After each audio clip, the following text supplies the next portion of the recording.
qof ayaa laga helay corona xaafadeena.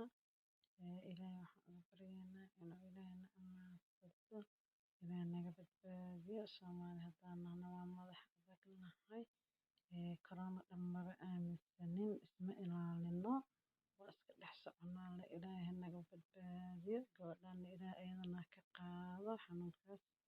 Waxaan dhahaa Soomaali maxamed aan is ilaalino oo salaanta is salaamayno. Soomaali haddaan nahno salaantana lagama waayo. Sacid ayaan isku salaanaa gacanta, xabadka oo kale waa la isku salaamaa. Marka inaan iska ilaalino ayaa fiican.